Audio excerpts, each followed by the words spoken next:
প্রিয় শিক্ষার্থীরা, আসসালামু আলাইকুম। প্রিন্স ইংলিশ একাডেমিতে তোমাদের স্বাগত। আজকের ক্লাসে আমরা শিখব ওয়ার্ড এবং সেন্টেন্স কাকে বলে। আরো শিখব ওয়ার্ড এবং সেন্টেন্সের মধ্যে পার্থক্যটা। তো চলো আমরা শুরু করি। তো ওয়ার্ড কাকে বলে? ওয়ার্ড ওয়ার্ড হচ্ছে কয়েকটি বর্ণ যদি পাশাপাশি বসে একটা অর্থ প্রকাশ করে, তবে তাকে ওয়ার্ড বা শব্দ বলে। আবার বলছি, কয়েকটি বর্ণ পাশাপাশি বসে যদি একটা পূর্ণাঙ্গ অর্থ প্রকাশ করে, তবে তাকে ওয়ার্ড বা শব্দ বলে। যেমন দেখি, COW অর্থাৎ কাউ, এটা অর্থ কি? গরু। তো কয়েকটা কি লেটার পাশাপাশি বসছে, এটা অর্থ প্রকাশ করছে, তার কি অর্থটা কি হলো? গরু। আর যদি বলি এভাবে, ADE, এই কিন্তু কয়েকটা বর্ণ, এটাও কিন্তু পাশাপাশি বসছে, কিন্তু কি এটার কোনো অর্থ নাই, সেই জন্য এটা কোনো ওয়ার্ড বা শব্দ নাই। তাহলে ওয়ার্ডের শর্তটা কি? অর্থাৎ একটা অর্থ থাকতে হবে, অর্থবোধক অর্থ থাকতে হবে, তবে সেটা ওয়ার্ড হয়। এবার আসি আমরা সেন্টেন্সে। সেন্টেন্স কাকে বলে? সেন্টেন্স হচ্ছে ওই ওয়ার্ডগুলো, অর্থবোধক ওয়ার্ড, কয়েকটি ওয়ার্ড, এক বা একাধিক ওয়ার্ড বা শব্দ পাশাপাশি বসে যদি মনের ভাবটা সম্পূর্ণরূপে প্রকাশ করে, তবে তাকে সেন্টেন্স, বাংলায় বাক্য বলে।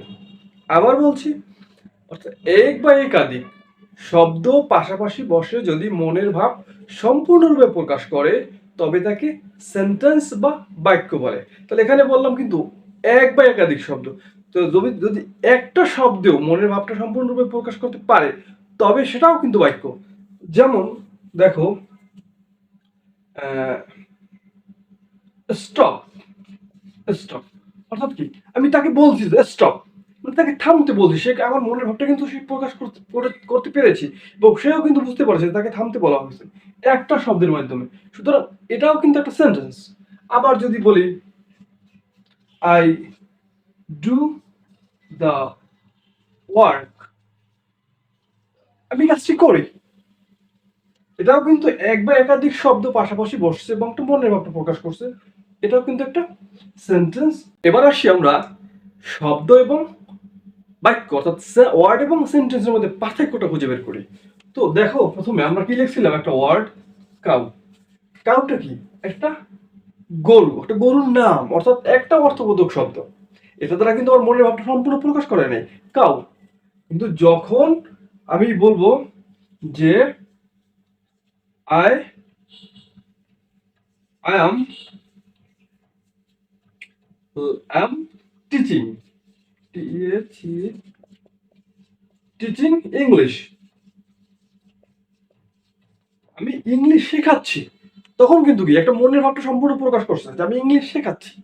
হ্যাঁ, এইটা বাক্য। কিন্তু এই যখন কি যদি একটা শব্দ দ্বারা মনের ভাবটা প্রকাশ করে না যায়, হ্যাঁ, তবে সেটা কিন্তু বাক্য না, সেটা শব্দ হয়ে যাবে। আর এই কয়েকটি শব্দ মিলে হলো কি একটা বাক্য। বুঝতে পারছি? তাহলে কি বুঝলাম? যে শব্দ হচ্ছে বাক্যের একটা অংশ, শব্দ কি বাক্যের অংশ, আর কয়েকটা শব্দ মিলেই হয় বাক্য, এবং সেটা সুবিন্যস্ত থাকতে হবে এবং মনের ভাবটা প্রকাশ করতে হবে। ঠিক আছে? আর একটা কাউ একটা শব্দ দ্বারা কিন্তু মনের ভাবটা প্রকাশ করে না। আবার বলছিলাম যে একটা শব্দ দ্বারা একটা বাক্য হয়, কিন্তু সেটা কি মনের ভাব প্রকাশ করতে হবে, শর্ত কিন্তু এইটা।